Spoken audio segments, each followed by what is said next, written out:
Nous allons partager la parole de Dieu et nous allons continuer à voir les 7 puissantes vérités sur la foi. Parce que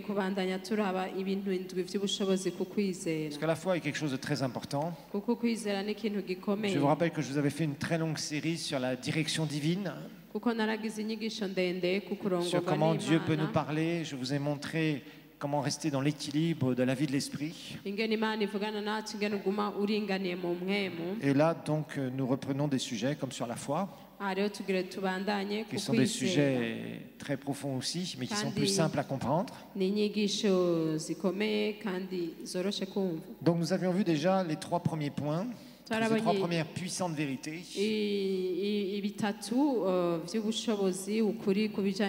Nous avions vu Hébreux 11, verset 1, ça c'est un texte très connu. Et je vous ai montré, selon la parole de Dieu, que la foi c'est l'assurance donc des choses qu'on espère, la démonstration de celles qu'on ne voit pas.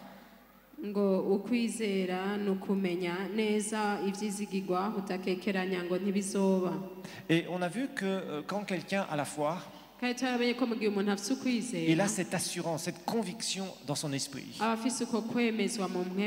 Et cette conviction est quelque chose de très important. Et je vous ai montré l'exemple typique de quelqu'un qui vient d'être sauvé. Et le matin, il va se lever, il se sent très sauvé. Et puis le lendemain, il peut se lever et il ne se sent plus sauvé, entre guillemets. Et je vous ai montré que la foi est basée non pas sur ce qu'on va ressentir, mais la foi est basée sur ce que Dieu a dit. Et nous avons vu, par exemple, pour le salut, moi personnellement, je vous ai donné mon témoignage, pendant plus de 2 ans, j'avais beaucoup de doutes sur mon salut. Je me posais des questions, parce qu'il y a des moments où je me sentais sauvé, des moments où je ne me sentais pas sauvé. Et j'ai appris comment me tenir sur la parole de Dieu. Donc il est très important, la foi c'est une ferme assurance, c'est une fondation imbrisable qui crée une conviction en toi et qui va te donner une telle assurance que ce que tu ne vois pas avec tes yeux, ça va se produire sous tes yeux. Et ça, c'est quelque chose aussi qui est très important à comprendre. Donc c'est la première chose que nous avions vue, le premier point, cette assurance de l'invisible, selon la parole de Dieu. Je vous rappelle que la foi vient de la parole de Dieu, bien sûr, et que tu dois savoir baser tes convictions sur la parole de Dieu, non pas sur ce que tu ressens. Non, la parole de Dieu dit ça, je crois ça. Que je le ressente ou que je ne le ressente pas. Et ça c'est très important. Parce que je vous rappelle que votre âme, votre personnalité n'est pas sauvée. Elle a besoin d'être transformée, renouvelée par la parole de Dieu. Tes pensées doivent être soumises à la parole, remplies de la parole de Dieu. Ta volonté doit être soumise à la volonté du Père. Et tes sentiments, tu dois les sanctifier. Et tout ça, ça fait partie de ta personnalité. Dans ton esprit, Christ habite. Dans ta nature spirituelle. Et quand tu écoutes ce qu'il y a dans ta nature spirituelle, c'est toujours conforme à la parole de Dieu. Quand tu écoutes ton cœur, tu sauras que tu es sauvé. Quand tu écoutes ta tête, ça peut être fluctuant suivant ce que tu as eu comme influence dans ta tête et tes sentiments.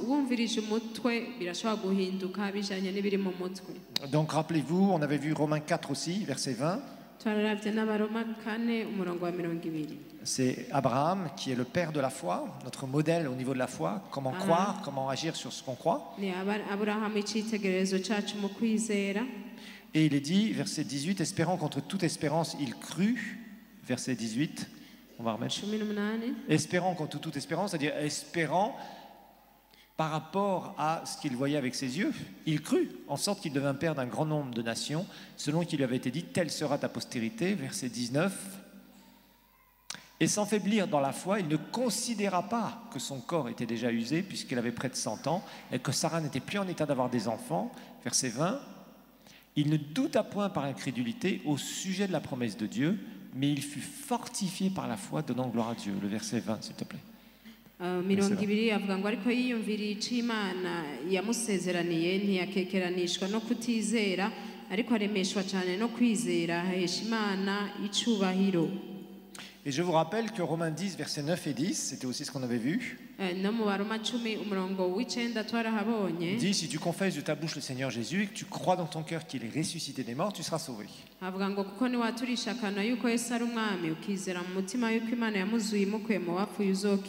Et c'est sur ça que tu bases ta foi, sur la parole de Dieu. Non pas sur ce que tu ressens ou pas. Si Dieu a dit, il a dit. Et l'avantage, je sais que beaucoup de gens font parler Dieu maintenant. Mais en tout cas, la parole de Dieu qui est écrite, celle-là, Dieu a déjà dit. Alors, la deuxième chose que nous avions vue, deuxième puissante vérité, c'est que la foi, c'est la base requise par Dieu. C'est une exigence de Dieu. Et c'est clair, le mot exigence est bien là. Quelque chose que Dieu nous exige pour pouvoir voir sa main puissante dans nos situations. Tu ne pourras jamais voir Dieu dans une situation si tu ne fonctionnes pas dans la foi. Dieu exige la foi. Pourquoi? Parce que c'est ce qui permet de libérer sa puissance. Donc c'est pas ta prière seule qui fera le travail. Mais c'est la prière accompagnée par la foi. Propulsée, je dirais propulsée par l'énergie de la foi. Dieu t'exige d'avoir la foi si tu veux voir sa main de quelque part. Et je vois beaucoup de chrétiens qui prient sans résultat. Parce qu'ils n'ont pas compris que la foi est un ingrédient indispensable, une exigence divine. Par rapport à une situation, tu ne verras jamais le miraculeux de Dieu sans foi. C'est un peu comme si tu avais une batterie de voiture, que tu voulais démarrer ta voiture, mais que tu n'as pas les fils pour relier la batterie vers les trucs électriques, le démarreur. Non, la foi, c'est ce qui te permet de relier la puissance de Dieu à ta situation. Bon, nous savons, Hébreux 11, verset 6 nous le dit que sans la foi, il est impossible de lui plaire. En fait, il est impossible d'avoir l'approbation divine dans ta situation sans la foi. Donc c'est pour ça que la foi est un sujet qu'il faut étudier, dans lequel il faut vraiment apprendre à savoir comment ça marche. Et c'est pour ça qu'ici dans cette église nous enseignons souvent la foi, parce que ça nous amènera au troisième point. La foi nous amène dans le surnaturel. La foi nous amène dans le surnaturel. Et ça, c'est quelque chose qui est très important. Dieu fonctionne dans le surnaturel. Là où tu peux faire les choses, toi, par tes propres forces dans le naturel, tu n'as pas besoin que Dieu intervienne. Et c'est pour ça que tu ne dois pas mettre Dieu dans tout ce que tu fais. Parce que ça devient une maladie nationale. Non, il y a des choses que Dieu t'a donné des capacités, tu le fais, tu n'as pas besoin de prier pour manger ton pain. Il y a des gens qui sont tout le temps en train de dire Seigneur aide-moi pour ça, Seigneur aide-moi pour ça, Seigneur aide-moi pour ça. Débarrasse-toi de ces histoires. Là où Dieu veut et peut agir, c'est là où la main de l'homme ne peut plus agir. Tant que la main de l'homme peut faire quelque chose, et j'aimerais vraiment que vous saisissiez ça dans vos vies spirituelles. Ça va être beaucoup plus simple pour vous la prière après. Il y a des gens qui prient pour tout et n'importe quoi. Et c'est pas de la prière, c'est du baratin. La prière est un puissant outil. Donc il faut savoir se servir. Il est à notre disposition, cet outil. Mais il ne s'utilise pas n'importe comment. Et il y a beaucoup de gens qui sont devenus complètement endormis, se pensant très spirituels, parce qu'ils prient soi-disant toute la journée. Mais ils ne voient rien dans la puissance de Dieu. Débarrassez-vous de ce genre de truc. Là, quand vous avez vraiment besoin du Seigneur dans une situation, il faut savoir faire bouger la main de Dieu. Et nous avions vu ce centenier dans Matthieu chapitre 8. Et cet homme était venu pour demander vraiment de l'aide au Seigneur concernant son serviteur qui était paralysé.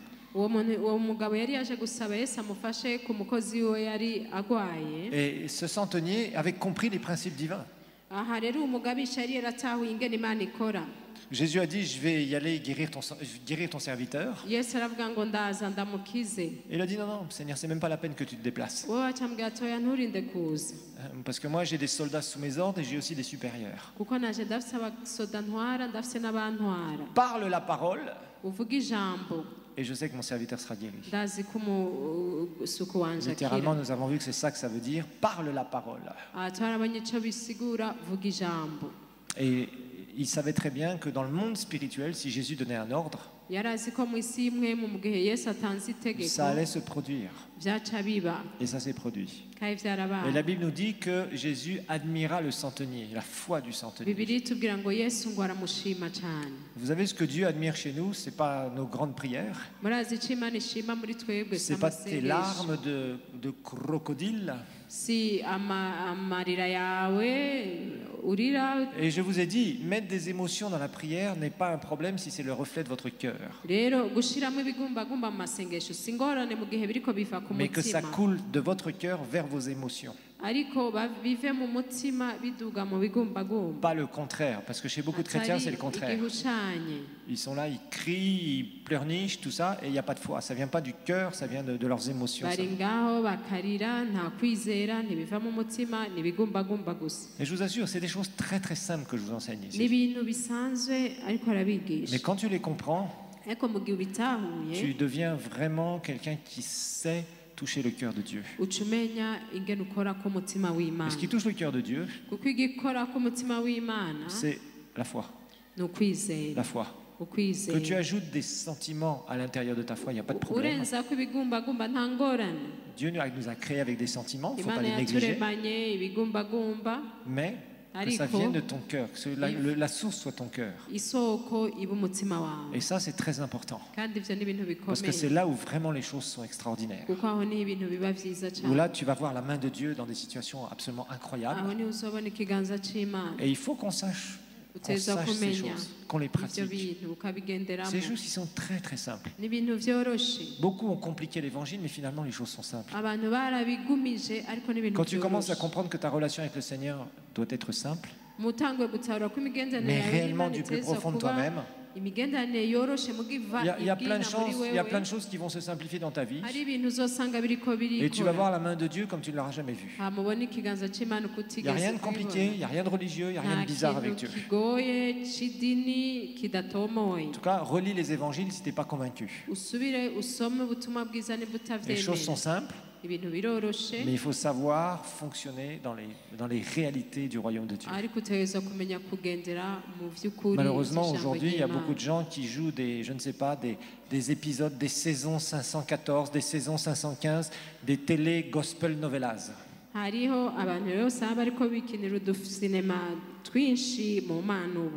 Non, il y a vraiment des choses simples que le Seigneur nous demande. Et la foi, il faut que tu saches vraiment ce que c'est et fonctionner dans la foi. Alors, numéro 4. Alors, là, je vais dire des choses, mais j'aimerais que ce soit bien compris. Parce que la foi, quelque part, ça va te faire peur et faire peur aux autres quand tu fonctionnes dans la foi.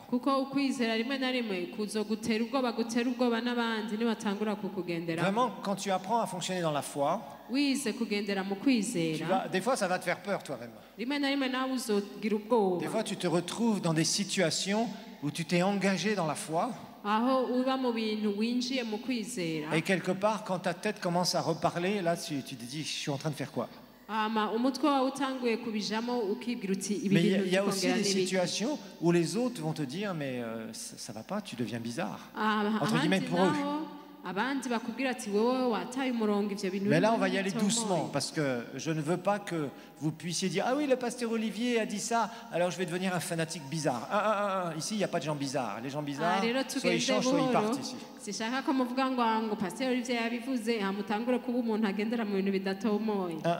Ça, je suis très prudent avec ça parce qu'on voit des gens super mystiques. Et après, quand ils deviennent bizarres, c'est très difficile. Je vais inventer un nouveau verbe, de les débizarrer. Il y a des choses parfois qui nous surprennent. Des fois, on voit des gens qui commencent à déraper dans les choses bizarres et ça, c'est inacceptable. Mais quelque part, toi-même, tu vas te retrouver des fois dans certaines situations où Jésus lui-même, ça lui est arrivé avec sa famille. Et parfois, certains d'entre vous, vous êtes donnés à Christ récemment. Et vous avez des réflexions, peut-être des parents, des oncles, des tantes, des amis. Regardez par exemple Jésus. Jésus va commencer son ministère. Et très peu après le début de son ministère, dans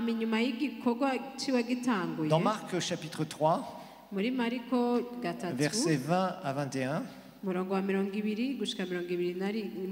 y avait des gens de la parenté de Jésus qui vont se poser des questions parce que Jésus, qui était très calme, tranquille jusqu'à l'âge de 30 ans, d'un seul coup reçoit une puissante onction du Saint-Esprit. Il commence à prêcher, à guérir des malades, tout le monde commence à parler de lui. Et sa propre famille va réagir à ça. Mais Jésus n'était pas un fanatique bizarre.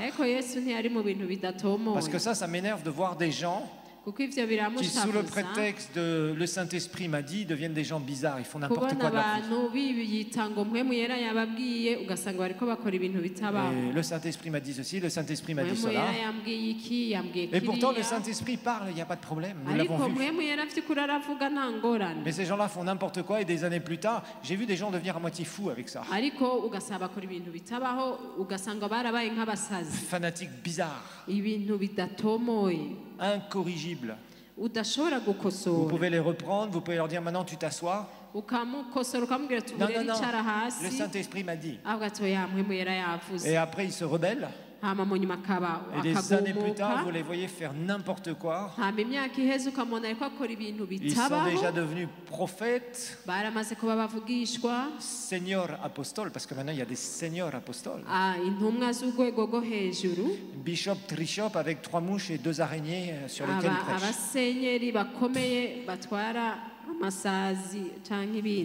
Ça devient grave. Hein. Franchement, il y a un désordre. Mais un désordre. Et ça nous fout la honte d'ailleurs, ce désordre. Par contre, les gens qui marchent vraiment dans la foi, parfois il y a des personnes qui sont surprises, des personnes dans leur entourage. Et là on parle des réalités, on ne parle pas des choses bizarres, fanatiques. Ils se rendirent à la maison, c'est Jésus et ses disciples, et la foule s'assembla de nouveau en sorte qu'ils ne pouvaient même pas prendre leur repas. Pourquoi? Parce que d'un seul coup le ministère de Jésus a pris naissance avec son baptême, l'onction, et d'un seul coup,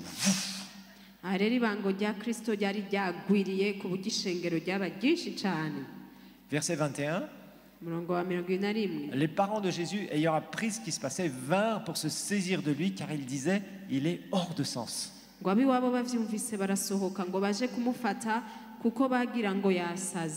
Ils ne comprenaient pas ce qui se passait. Et c'est vrai que quand tu es touché par le Seigneur, et que c'est vrai, je ne parle pas de trucs bizarres, fanatiques, je vous le rappelle. À ce moment-là, il y a des gens parfois qui ne te comprennent plus. Tu donnes ta vie à Jésus, il y a des gens, même des amis, qui ne voudront plus te fréquenter. Parce que tu n'as plus du tout les centres d'intérêt que tu avais avant. Parce que Jésus est devenu le centre de ta vie. Et que tu sais d'où tu viens, tu as été touché, tu as été transformé. Et les gens que tu avais, que tu côtoyais avant, quelque part, certains te diront, moi, lui, je veux plus. Parce que franchement, on ne peut plus discuter sur les trucs qu'on faisait avant. Et parfois, il y a des gens qui ne vous comprendront pas. Ça, c'est normal. Mais rappelez-vous, dans la vraie foi, pas dans les trucs bizarres. Parce que j'ai vu des gens qui voulaient précipitamment entrer dans un ministère parce qu'ils ont commencé à faire des expériences avec le Seigneur et ils se sont précipités, ils ont dévié, ils se sont retrouvés par terre quelques années plus tard. Et je vous ai suffisamment averti sur ça. Vous savez, dans le réveil qui vient, il va y avoir beaucoup d'entre vous, vous allez avoir beaucoup de dons de la part du Seigneur. Déjà, il y en a certains, depuis 2 ans et demi, vous avez été radicalement transformés. Vous servez Dieu et même des gens de votre famille sont tellement étonnés de voir comment vous avez été changés. Mais ça, c'est très peu par rapport à ce qu'on va voir. Et vous savez, quand la puissance de Dieu tombe en masse partout dans un vrai réveil, il se passe tellement de choses qu'on a du mal. On a du mal à suivre. Parce que partout où tu vas, il y a des gens qui viennent se repentir devant toi en larmes. Il y a des démoniaques qui te rencontrent et des démons qui se manifestent. Tu pries pour des gens et d'un seul coup la puissance de Dieu leur tombe dessus. Et tu n'as jamais vu de telle chose. Et tu commences à être complètement absorbé par le royaume de Dieu. Et il faut savoir gérer ça. C'est pas toujours facile à gérer. C'est pas toujours facile à gérer. Donc parfois les gens disent mais il a perdu la tête quoi. Alors il y a d'autres passages où parfois c'est un peu, je dirais, par exemple Jésus va se retrouver dans chapitre 5 de Marc. Il va ressusciter une enfant. Et versets 39 et 40, donc il va ressusciter la fille de Jairus. Donc Marc 5, versets 39 et 40. La fille de Jairus apparemment était morte.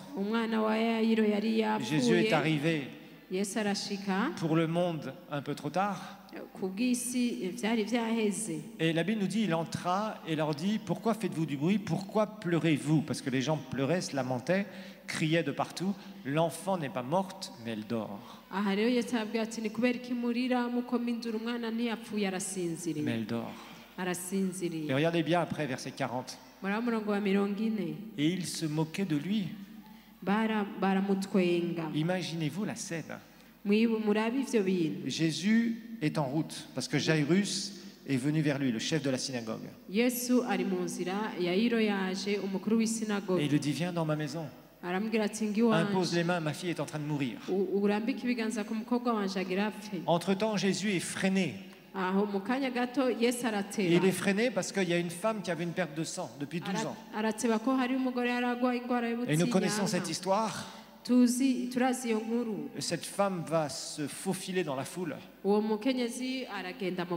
Elle qui était considérée comme impure par la loi de Moïse, parce qu'elle avait une hémorragie. Et en fait, cette femme aurait pu être lapidée et aurait pu être mise à mort selon la loi de Moïse. Mais elle avait la foi, elle va toucher le vêtement de Jésus. Et nous savons la puissance de Dieu va être transférée de Jésus vers elle. Elle va être entièrement guérie. Et ce qui va se passer après, c'est que Jésus va s'arrêter, ils vont discuter avec cette femme. Et seulement après, Jésus continue sa route pour aller dans la maison de Jairus. Et là, coup de théâtre, la fille de Jairus est morte. Et là, il se retrouve avec une foule de pleureurs, de gens qui ont appris la mauvaise nouvelle, d'une foule qui est dans la maison et qui pleure cet enfant qui vient de mourir. Mais Jésus voyait la vie qui allait faire sortir cet enfant de la mort. Et quand vous êtes dans la foi, ça vous attirera des moqueries. Oui, il y a des gens qui se moqueront de vous parfois. C'est pour ça que tu as intérêt à être bien dans la foi quand tu fais des déclarations. Parce que beaucoup de gens déclarent des choses, mais ils ne sont pas dans la foi. Et là, les inconvertis vont se moquer. Et le diable aime bien ça. Parce que quand les gens se moquent, en général, ils sont complètement fermés à l'évangile. Et là, Jésus se retrouve devant des moqueurs, lui, Dieu le Fils en chair.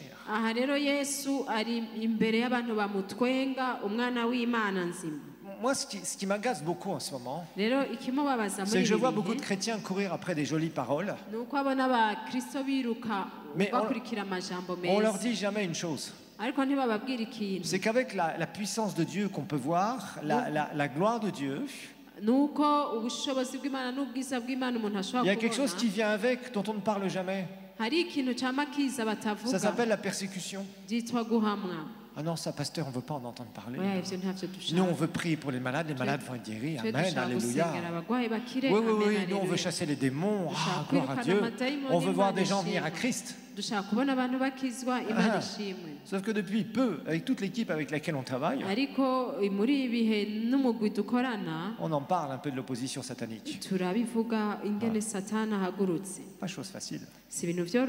Pas chose facile. Tu es là, tu es prêt à servir à la croisade, d'un seul coup, à la maison, il se passe quelque chose. Ou des gens viennent se moquer de toi. Ou tu as tout un tas de trucs bizarres qui se passent, qui essayent de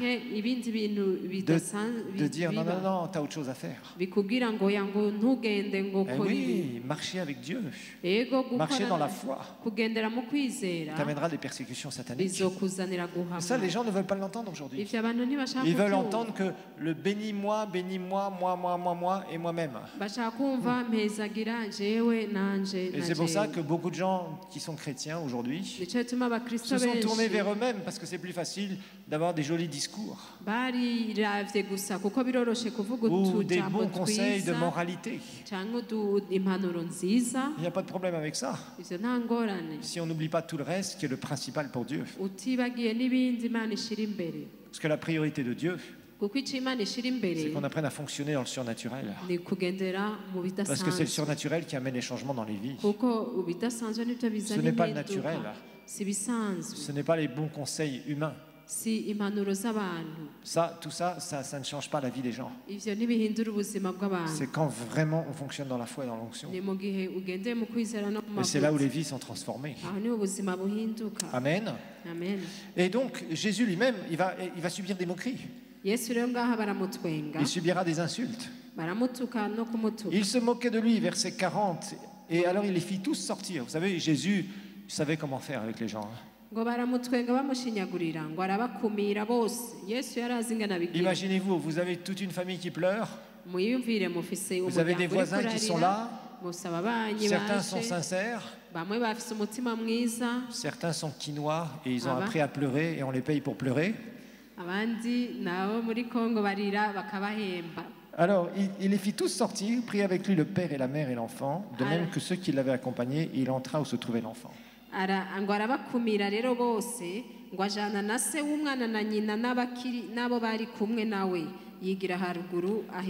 l'extérieur, ils devaient être fâchés, les gens. Parce que Jésus les a fait sortir. Allez, sortez de là. Et lui, il est là. parce qu'il voit quelque chose que personne d'autre ne voit.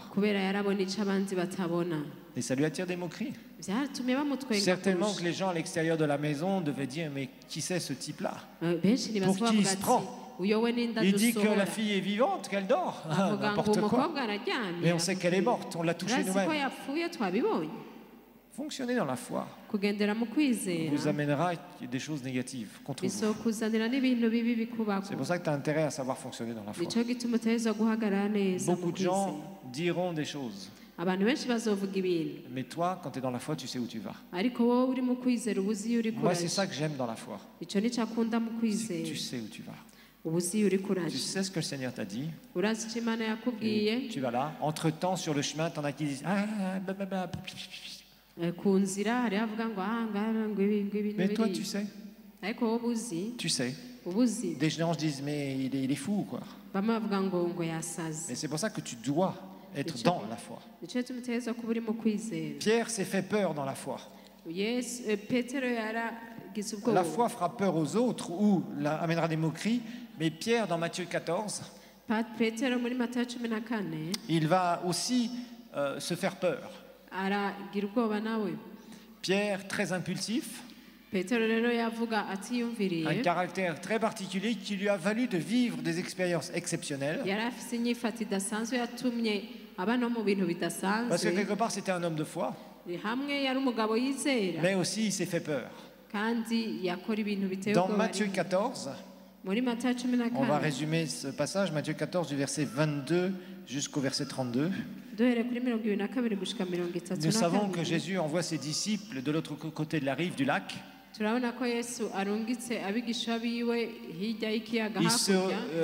Au milieu, donc les disciples se retrouvent au milieu du lac. Il y a une immense tempête qui se lève. Et d'un seul coup, Jésus qui marche sur les eaux, qui les rejoint. Et à partir de là, ils ont peur, ils croient que c'est un fantôme. Jésus marche sur les eaux. Et ce qui va se passer, c'est que Jésus, au bout d'un moment, dit « Seigneur, si c'est toi », parce que Jésus leur disait « N'ayez pas peur, rassurez-vous, n'ayez pas peur, c'est moi. C'est pas un fantôme. » Et Pierre dit « Si c'est toi, Seigneur,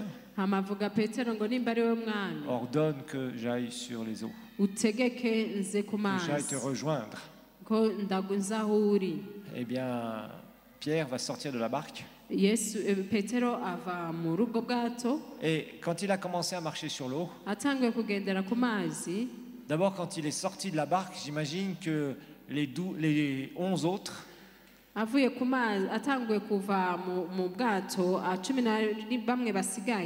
dont Thomas l'incrédule, ils ont certainement dû se dire il va couler, préparons-nous à le récupérer. Parce que sortir de la barque quand le Seigneur te donne une parole, au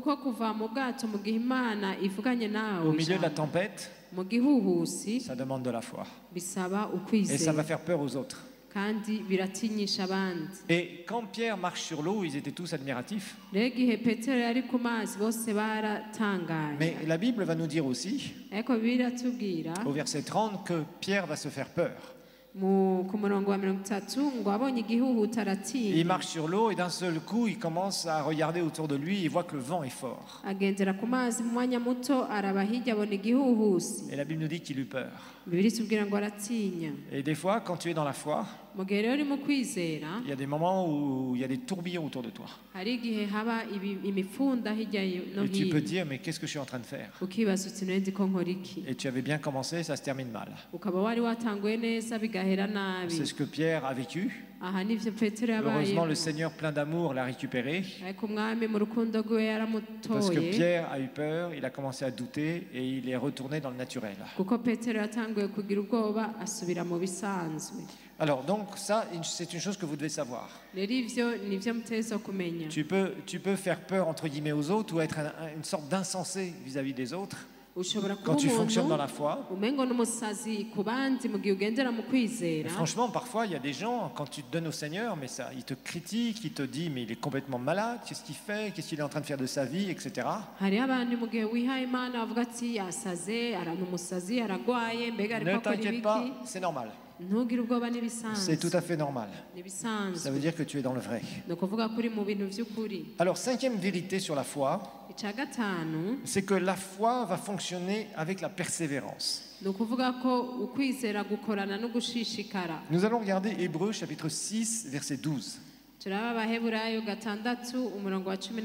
Hébreux 6, 12, un très très beau verset. Il dit, en sorte que vous ne vous relâchiez point et que vous imitiez ceux qui par la foi et la persévérance héritent des promesses.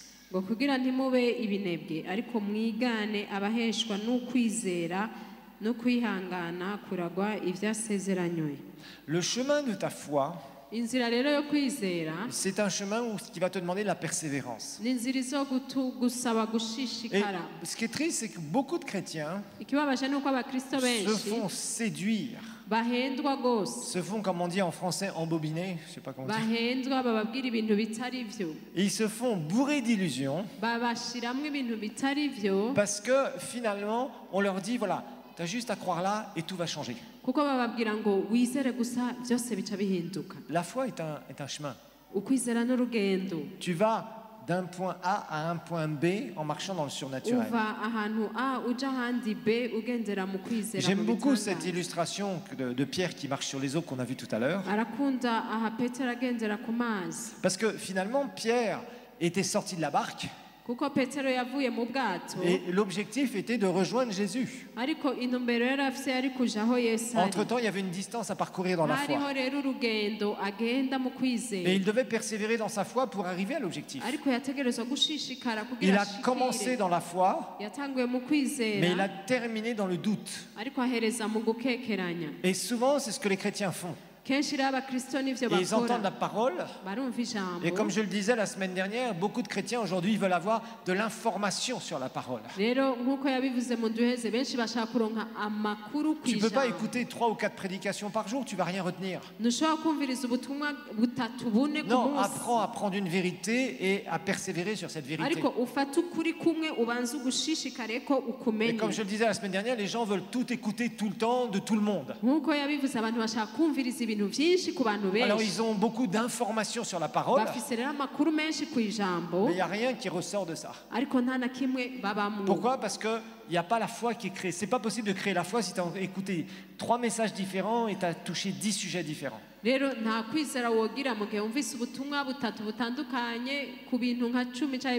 Ça marche pas comme ça, la foi. La foi va te demander de t'attacher à une parole de Dieu. Cette parole va à l'encontre de ce que tu vis dans une situation. Tu t'attaches à cette parole, tu la crois et tu persévères dans cette parole. Et c'est clair, c'est ce que les gens de l'Ancien Testament, les exemples de l'Ancien Testament nous donnaient. C'est ce que Abraham a fait.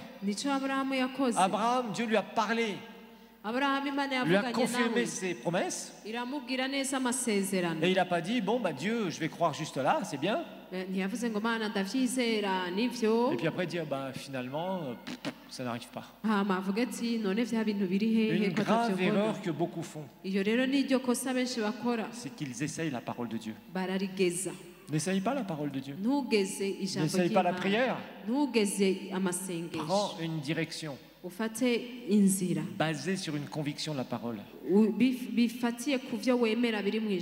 t'en détourne ni à droite ni à gauche. Prends une décision basée sur une conviction. Ça va t'amener quelque part. Ne t'en détourne ni à droite ni à gauche. Au début, c'est difficile de faire ça. Parce que tu entends quelque chose de la parole ici, tu dis, ah, c'est bien, gloire à Dieu, alors tu essayes. Puis après, tu entends autre chose, dire ah, c'est bien, je vais entendre ça. Oh, ce prédicateur, vraiment, ça me bénit. Ok, mais quel fruit ça porte aujourd'hui dans ta vie? Parce que tu as écouté 100 messages différents de 50 prédicateurs différents sur X sujets différents. Et ta vie ne sera jamais changée comme ça. Non, attache-toi dans la foi à te dire j'ai cette circonstance que je veux voir changer. Je vais appliquer la parole de Dieu avec persévérance. Qu'est-ce que c'est que la persévérance? La persévérance, c'est l'application des lois spirituelles. Les lois spirituelles du royaume de Dieu pour infuser la puissance de Dieu dans tes circonstances jusqu'à temps que ces circonstances soient dominées. Donc c'est appliquer les lois spirituelles. C'est ça, tu connais par exemple une loi de la foi par rapport à la guérison divine. Tu appliques cette loi de la foi par rapport à la guérison divine pour que la puissance de Dieu rentre dans ton corps et que les circonstances se courbent. C'est ça, en fait tu appliques ces lois spirituelles. Par exemple, dans les finances, il y a beaucoup de gens qui se font rouler comme ça. Un jour, il y a un prédicateur, prophète Pili escroc, qui vient,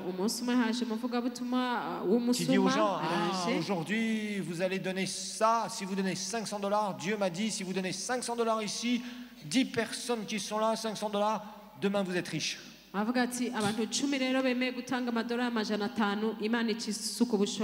Le pire, c'est combien de témoignages terriblement négatifs d'escroquerie on peut entendre parmi les chrétiens du monde avec ce genre de truc.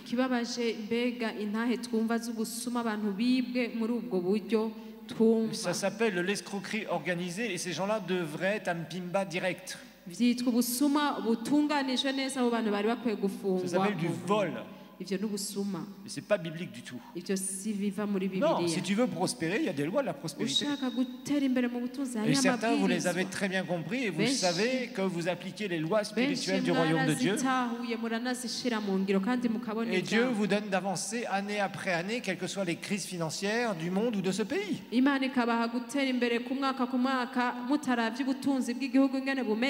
Si tu montes et tu descends selon les économies mondiales ou nationales, ça veut dire que tu ne prospères pas. Et malheureusement, beaucoup de gens sont comme ça parce qu'ils veulent le truc. Le truc qui va tout changer. La foi, ça s'applique. Ça s'applique. C'est comme un médicament que tu vas infuser dans ton corps et qui va correspondre exactement à la maladie que tu as. Et ce médicament va avoir des effets. Et si tu l'appliques suffisamment, allez, on va prendre un truc très simple. Par exemple, si tu prends des antibiotiques, que tu as une grosse angine. On te donne un traitement, par exemple, pour, je ne sais plus, c'est 5 jours, 6 jours, les grands docteurs, vous savez, le nombre de jours. Si tu commences à prendre tes antibiotiques, que tu avais très mal à la gorge, tu prends un jour, tu prends le deuxième jour, et le deuxième jour, tu dis, j'ai plus rien. Si tu arrêtes le traitement, tu verras que ton angine va revenir. Pourquoi? Parce qu'on te dira la dose que tu as absorbée, elle a été suffisante pour calmer la douleur, pour commencer à se battre contre l'infection. Mais la dose n'était pas suffisante pour complètement éradiquer l'infection. Avec la foi, c'est la même chose. Tu persévères jusqu'à temps que tes circonstances se courbent. Amen. Amen. Alors, sixième vérité,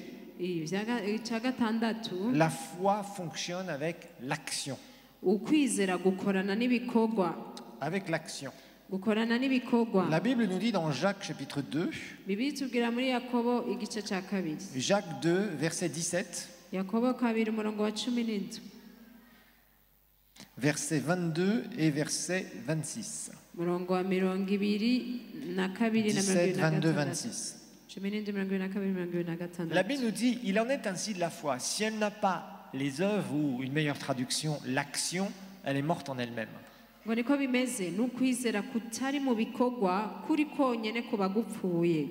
Ta foi devient vivante à partir du moment où tu agis. Tu agis selon le résultat.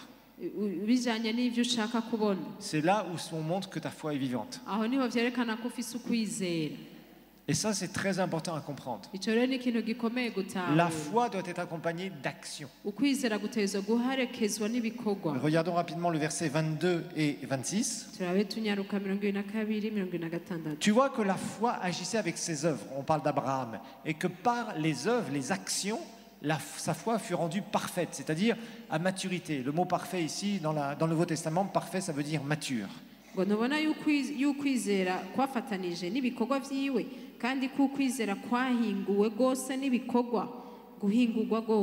Abraham agissait selon ce qu'il avait reçu du Seigneur. Verset 26. La Bible nous dit comme le corps sans âme est mort, de même la foi sans les œuvres, c'est-à-dire sans les actions. Je vous rappelle ici, s'il faut traduire par action, sinon ça fait bizarre, est morte.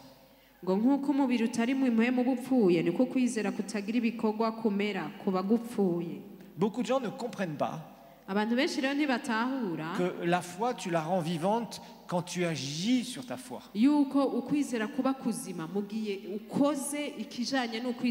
Par exemple, une des graves erreurs qu'on voit chez beaucoup de gens, ils demandent la prière pour tel ou tel sujet et ils confessent avec leur bouche le contraire. Hébreux 4.14 Hébreux 4.14 nous montre comment nous devons tenir ferme dans notre confession.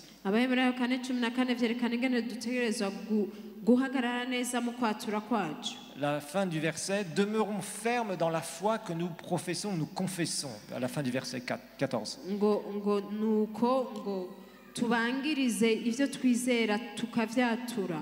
Demeure ferme dans ta confession de foi. Si tu demandes la prière et que tu confesses le contraire constamment, il ne se passera rien, ta foi est morte. Plusieurs fois dans les évangiles, il est dit, Jésus dit, lève-toi et marche. On le voit aussi dans les actes. Quand Pierre et Jean vont à la porte du temple, là, il dit, je n'ai ni or ni argent, mais ce que j'ai, je te le donne. Au nom de Jésus-Christ de Nazareth, lève-toi et marche. Ça, c'est mettre sa foi en action. C'est mettre sa foi en action. La foi te donne d'agir sur comme si tu étais dans le résultat. C'est la même chose pour les finances. Il y a des gens qui disent non, moi je ne donne pas à Dieu pour l'instant parce que je n'ai rien. Si tu as quelque chose, commence par ce que tu as. Ou alors ils demandent la prière, ils donnent et ils confessent qu'ils sont pauvres, archi pauvres et super pauvres. Comment on dit en anglais? Shut up. Tais-toi. Arrête de confesser le contraire. Parce que ce que tu crois doit être accompagné d'action. Et pas de mauvaises actions qui vont tuer ta foi. Mais d'actions qui vont accompagner ta foi. Comme quoi tu crois que les choses sont en train de changer avec la puissance de Dieu. C'est important d'agir sur notre foi. Dans beaucoup de domaines, je pourrais vous donner beaucoup d'exemples sur comment mettre en pratique votre foi. Parce que si tu ne le fais pas, ta foi est morte. Ça veut dire que tu as écouté la parole, on a prié avec toi et pour toi, mais quand tu sors d'ici, ton comportement va être déterminant pour voir comment tu reçois cette parole, que cette parole entre dans ton cœur et que la vie divine vient dans ta situation. Et sachez, on est tous considérés de la même manière par Dieu dans ce domaine-là. Moi, en tant que serviteur de Dieu, je dois exercer ma foi sur certaines choses. Par rapport au ministère, c'est normal. Sinon, ça n'avance pas. Ça n'avance pas. Dernière chose, la foi se développe. Dernière vérité. Romains 12, verset 3. Et on va clôturer par ça, donc. Romains 12, verset 3. Par la grâce qui m'a été donnée, je dis à chacun de vous de ne pas avoir lui-même une trop haute opinion. Ça veut dire de ne pas essayer de faire des choses qui sont en dehors de la foi, mais de revêtir des sentiments modestes selon la mesure de foi que Dieu a départie à chacun.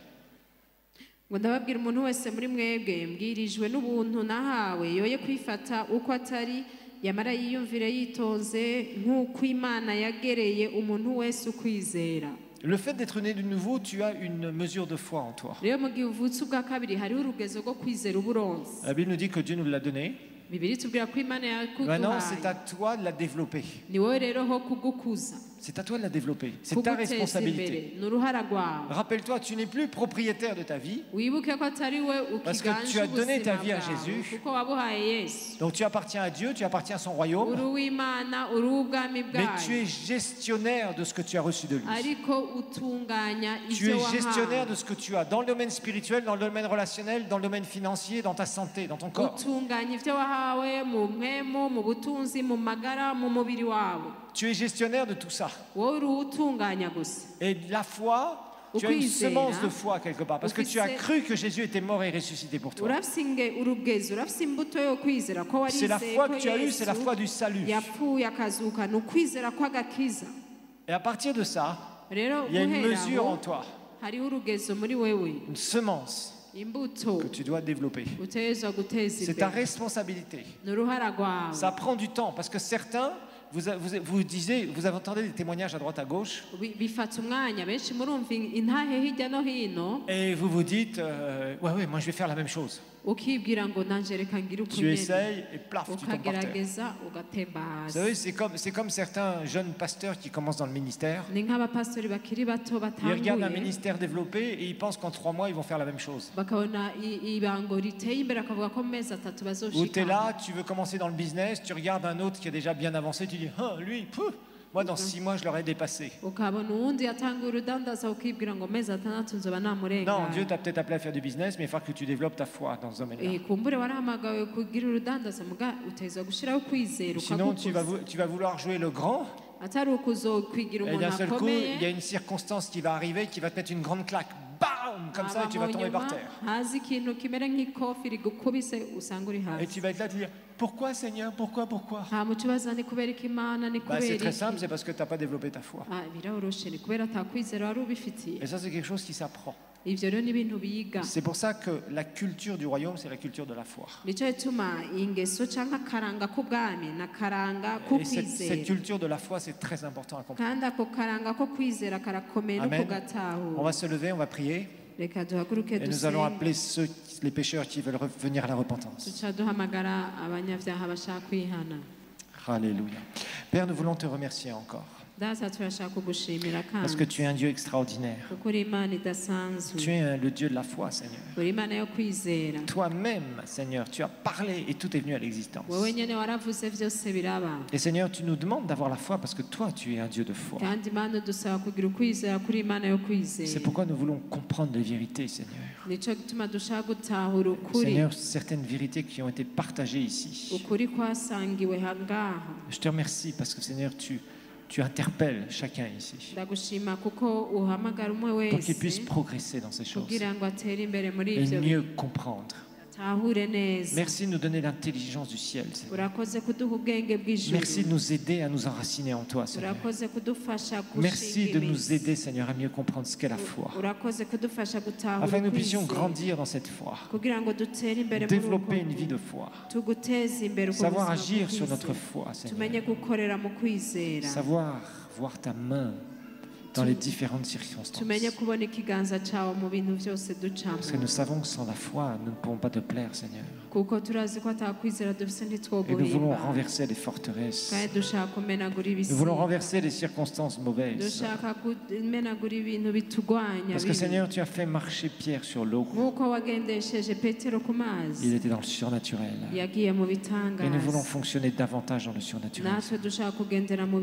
C'est pourquoi nous venons humblement devant ta face. Et Seigneur, nous voulons progresser dans ta parole, dans la foi, dans la persévérance de la foi, dans la pratique de cette foi, Seigneur. Parce que c'est là où tu nous amènes, Seigneur, à avoir des choses merveilleuses,